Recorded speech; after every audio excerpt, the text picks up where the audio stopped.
everyone. Thanks so much for joining me here today as we get to talk about one of my favorite subjects, comic books. My name is Jose. I love comic books. I love talking about them, and I love sharing them with you. Feel free to follow me on social media if you would like. Links are in the description below. I've also posted a link to the Marvel fan site that I have plot synopsis and character bios for this issue. We are continuing our run on X Factor. And we're looking today at number 21 from 1987 by Louise Simonson and Walter Simonson. And we have the reading of Angel's Will. And X Factor is being attacked by these armored guys, which I believe they'll be the right. I believe that's who it is, but all right. So it would have been nice if Simonson, even though inside they're not in their costumes when they're reading at the will, sort of would have been nice because I've seen other artists kind of put their superheroes in costume on the cover, even if that scene is not with them in costume inside. So other than that, Walter Simonson is one of the greatest artists, one of my favorite. So who am I to criticize the great one? So, all right, for every action. And so we start out with the Beast tackling Cameron Hodge. And so Jean Grey is yelling for them to get him. And at the same time, the Cyclops is like, what are you doing? Remember, the Beast is sick from that fight with Pestilence 2 issues ago. And so we get our credits kind of nonchalant in the way they did it. Louise Simonson is our writer. Walter Simonson pencils. Bob Wiacek is our inker. Bob Harris and Jim Shooter complete the editorial. Rest in peace, Jim Shooter. So, all right, so we see the Beast here capturing Hodge. And Jean Grey uses her telekinetic powers. And she says, he's too heavy for you, Hank. You're sick. You should you should be in bed. And the Beast says, with that slime oozing around the corridors, cut the telekinetics, Jeannie. Give him to me.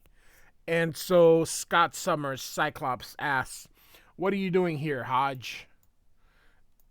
And so Jean Grey, you can see she does put him down here. And Cameron Hodge says, and I like the glasses here, Warren's will is going to be read today. As public relations director of X Factor, I felt it was my duty to be present. And so Bobby Drake Iceman says, you're a cool dude, I'll give you that. And you can see that he kind of puts him in a block of ice here. And of course, Jean Grey says, don't overdo it, Bobby, your control's not so great. And so Iceman says, but my power is unbelievable, right, Hodge? Like all our mutant powers. What is it with you, Hodge? Jealous of us, of Warren? And so Hodge says, he and I went to the same school, traveled in the same circles. We were the elite, Homo Superior, long before he grew those wings, he says. And so Scott Summers continues, and he called himself the Angel. He was a free spirit. And Hodge says, with an expensive lifestyle and a fortune that allowed him to indulge in it. And so Scott continues, you make him sound like a what's that word? Debosh? I don't know. I know what it means, but I don't know what the pronunciation is.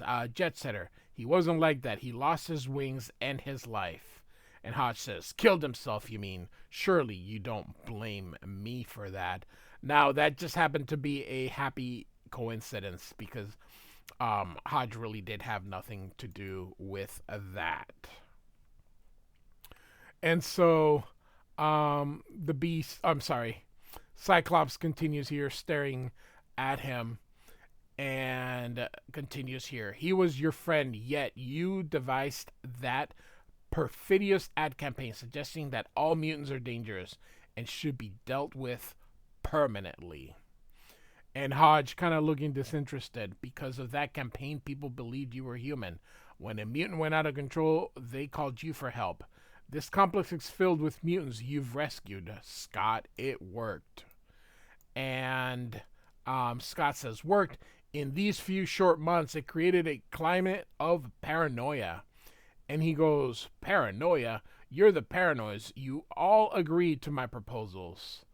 And Cyclops continues, they were set in motion before we joined. Warren's fortune was funding it. I, Jean, all of us, we had our problems, and we were so glad to be working together. None of us looked too closely at the fine print until it was too late, and then he releases his optic beams, but they don't hit him. He's able to control them and just sets him out of the ice. Of course, she yells no, but he had it under control.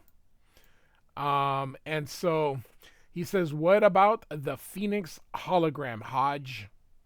And he says, "I have no idea what you're talking about.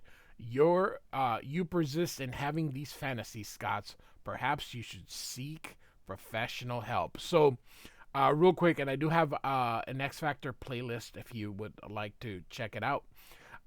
He's talking about the events on X Factor 18 where he touched the keyboard and a hologram of the Phoenix would appear, which was sort of driving Cyclops crazy. And so you can see Jean picks him up with her telekinetic powers. And Cyclops says, "Bring him to my penthouse, Jean. We'll show him fantasies, holographic fantasies." And so they go out there and he's pressing buttons and nothing happens. And Hodge, again, looking very evilly disinterested. There's nothing there. No Phoenix hologram, nothing. And Cyclops says, "It doesn't matter."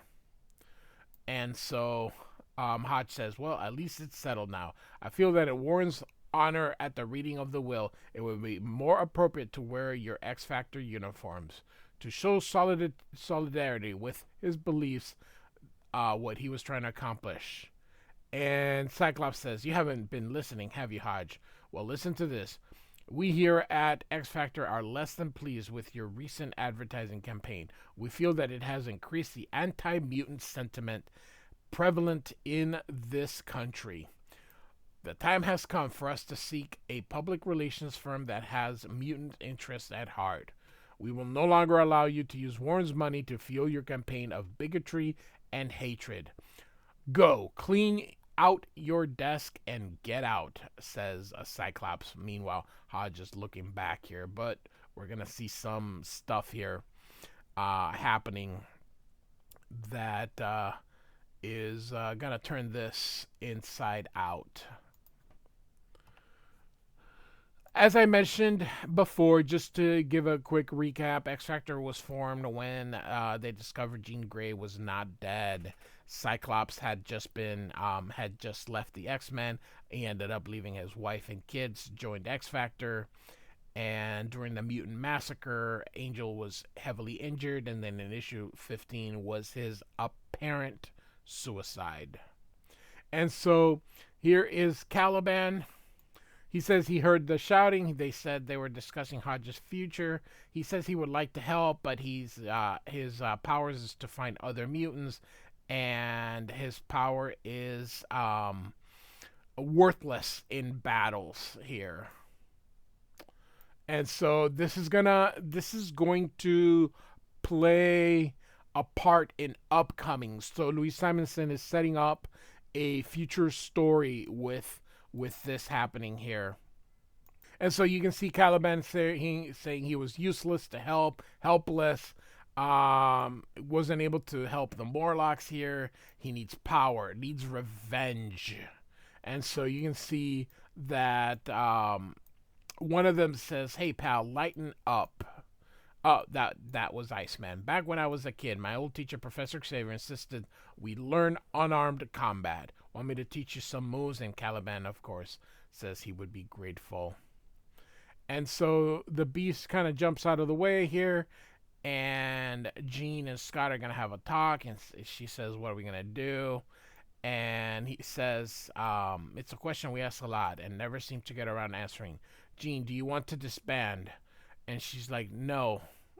And so now we go to outside and we see Trish Tilby, um, who is a reporter here, and we see a bunch of people with signs. We see some people pro mutants, we see some people anti mutants, and she's kind of giving a narration here. So she's talking about the Central Park fight that had occurred, and X Factor. Why wasn't X Factor not able to stop it here? And so we're now back into the headquarters here, and they're saying that the will is being read, and of course they are listening to it. And here comes the Beast, and they're playing chess with it here. And so at the end, she asks, "What will it mean?" Because they're talking about the will. So who gets the money?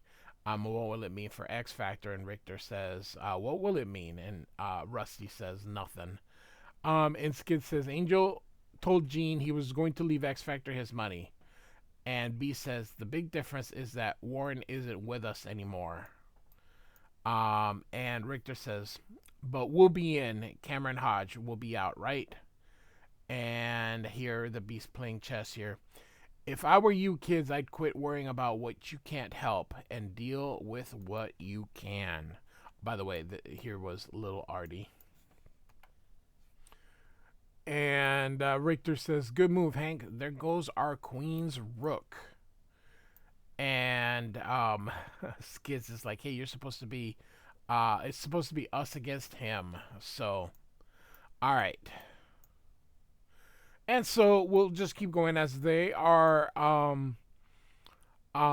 playing the game, and they keep talking, kind of again a little bit of a recap here about Angel. I always felt that Simonson really he does Angel with these huge wings, just gigantic, and it is so terrible that Walter Simonson really only drew him for X Factor 10 because any time that he would do something with it, it just had these huge wings here. So God, those were beautiful. They talk a little bit about how Angel was depressed, in shock, and had lost his wings, and so that's part of the reason they think that he killed himself, or they believe he killed himself. There was an attempt, and so Beast is starting to feel better, and he checks them. Remember, they were playing chess, and he gave him a hint that there's a way out of checkmate, and it's up to them to find it. And he's looking at this book, and then he just gives up. He burns the book, and he says, "Hey, all right, everybody, let's just use our heads." So, all right. So Cameron Hodge is actually watching everyone here. He's got actually quite the setup here for 1987 here. And so Beast wants to go have the will go where the will is being read, and then he tells the kids to be ready to make their move when he gets back. Iceman is thanking Scott for the tie, and that they should drop the mutant hunter garbage. And Hodge just listens to them, and he's kind of answering them rhetorically here. And then Jean Grey apologizes that Caliban can't come, but because of his looks, he says he understands. And she tells him, "Soon we have our way. Mutants will live besides humans openly and in peace."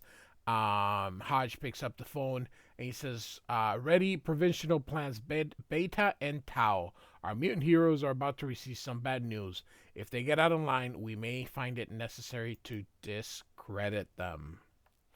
And so you can see here that Tilby is still speaking here, and this is the Worthington building, which would be named after Angel or Angel's family. And this is where his will is going to be read here. They see the demonstration and see that Trish Tilby is there, and Jean calls her the mutant or their own media nemesis here, and you can see Cameron Hodge is behind them here, and so they're gonna go inside here and read and have the will read here, and so Bobby asks who all these people are, and Scott says they're distant cousins of Warren. Vultures gathered around the corpse. And so this guy here says, my entire organization, or my entire fortune to the X Factor organization. And of course, his relatives are like, I object. The money should come to me. He's one of their, he says here, the closest blood kin. And so the lawyer continues, please, I assure you, it's all legal and according to Mr. Worthington's wishes. Now, please let me continue. My entire fortune to X Factor organization funds, of which are to be administered by Cameron Hodge. And of course, they're like, he controls the fortune, he controls X Factor. And of course, they're like, how could Warren do that to us? Of course, he didn't know. How could he let it happen? And so Beast is like, he didn't know. And of course, he just sits there, and he knew, because remember, he was already prepared. You can see Iceman is starting to lose his wits, and they are going to quit. They're not going to do the mutant hunting anymore. So they're leaving. And so they're going to walk out here, and you can see Trish Tilby is there. And so Trish kind of wants to interview them about Cameron Hodge and how it says here, evidence is mounting that Worthington's incompetency hearing was handled through Hodge in a clandestine fashion. And then they interrupt and they start to make sense that Hodge was the one then that led to Angel having his wings taken out here. Of course, Beast is upset at Trish Tilby, kind of the way that she's been here. And so X Factor again reminds Hodge that they quit and that they're gonna get him someday, pay for the crimes. And of course, there's no crimes because they can't prove that he has evidence. And Iceman doesn't know how to take this exactly, but they're like, we'll get him somehow. And so Scott is like, you want a story, Miss Dobie? I've got a story. And of course, Hodge isn't going to let him say that. So he, in his ring, he speaks to it and says, implement the plans. Which, of course, as before they get a chance to say anything, they're suddenly attacked, shot here, and she doesn't die because actually I think they miss her, but because she'll show up later on, and so they're supposed to be like pretending to be mutants. So death to the mutant hunters, ba ba ba ba ba, or sorry, bada bada bada, and so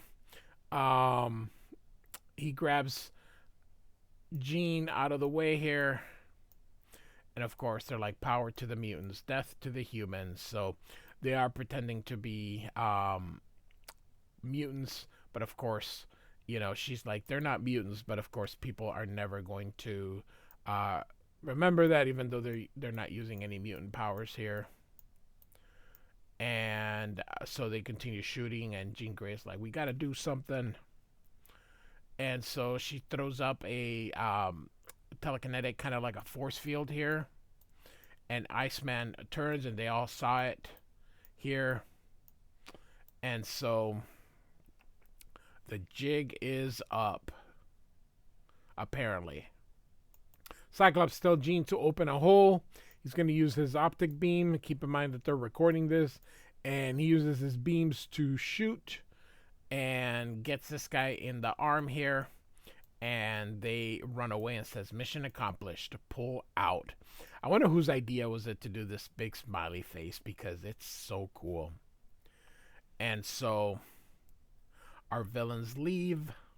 Of course, they're running away, and Jean Grey is like, why our cover's blown? And they're like, well, not necessarily. The attacks happen so fast I can't have seen much. Even the cameras have recorded more than blurs. Oh, these were the days before high definition. No 4K on that. And so they're going to go down the sewers, which I've never seen. How the heck you can't just pick them up. These things are designed to stay in place. So it's easy. Like, not easy. It's just in comic books, they show people just go in like nothing happened. So they're going to go in the sewers as the police are are following them. And so Cameron Hodge here is saying, I'm shocked and dismayed. It takes a terrible tragedy of these dimensions to demonstrate to ordinary people just how dangerous mutants can be. And so we are high over Manhattan, and we see Apocalypse ship. Now, I always let people know the ship is invisible. That's what this thing is, to show that it can't be it's Walter Simonson's way to demonstrate that the ship's invisible. And so I